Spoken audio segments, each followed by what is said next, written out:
دوسری جانب مودی سرکار کی ناقص حکمرانی اور عدم احتساب کی پالیسیوں کے باعث بدنام زمانہ بھارتی فوج نہ صرف اندرون ملک بلکہ عالمی سطح پر بھی شدید ہزیمت کا شکار ہوتی جا رہی ہے۔ حالیہ پیش رفت میں قطر میں سابق بھارتی نیوی افسر کی دوبارہ گرفتاری نے بھارت کی ناکام سفارتکاری اور عسکری بدعنوانی کو ایک بار پھر سے بے نقاب کر دیا۔ دیگر ممالک کی طرح قطر میں بھی سابق بھارتی بحریہ افسر کی گرفتاری مودی حکومت کے لیے ایک نئی آزمائش بن گئی۔ یہ کیس اگست 2022 میں سابق بھارتی فوجیوں کی گرفتاریوں سے شروع ہوا تھا، جو ایک مرتبہ پھر عالمی توجہ کا مرکز بن گیا۔ بین الاقوامی میڈیا کی تصدیق کے بعد اب بھارتی جریدے انڈین ایکسپریس نے بھی بھارتی فوج کی عالمی سطح پر ہزیمت کا اعتراف کر لیا۔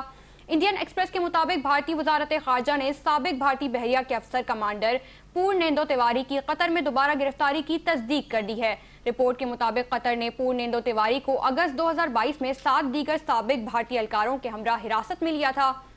بعد ازاں اکتوبر 2023 میں قطری عدالت کی جانب سے 8 بھارتی اہلکاروں کو سزائے موت سنائے جانے کے فیصلے نے بھارت کو شدید سفارتی دباؤ میں بھی مبتلا کر دیا۔ بھارتی میڈیا کے مطابق قطری عدالت نے ان سابق بھارتی بحری افسران کو جاسوسی کے الزامات میں سزائے موت سنائی۔ انڈین ایکسپریس کے مطابق بھارتی حکومت کی مداخلت کے باوجود فروری 2024 میں سنگین الزامات کے باعث پورنیندو تیواری کو بھارت کے حوالے نہیں کیا گیا۔ دفاعی ماہرین نے قطر میں بھارتی بحری افسر کی گرفتاری کو محض ایک انفرادی کیس قرار دینے کے بجائے بھارتی عسکری تربیت اور پیشہ ورانہ معیار پر بھی سنگین سوالات اٹھا دیے۔ ماہرین کا کہنا ہے کہ بھارتی فوج پہلے ہی بدعنوانی، رشوت خوری اور جنسی استحصال جیسے جرائم میں ملوث ہونے کے الزامات کی زد میں رہی ہے۔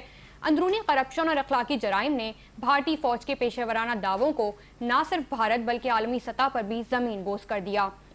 دفاعی تجزیہ کاروں کے مطابق بیرون ملک بھارتی فوجیوں کی مسلسل گرفتاریاں بھارت کی سیاست اور بد اخلاق عسکری حقائق پر بدنما داغ بن چکی ہیں۔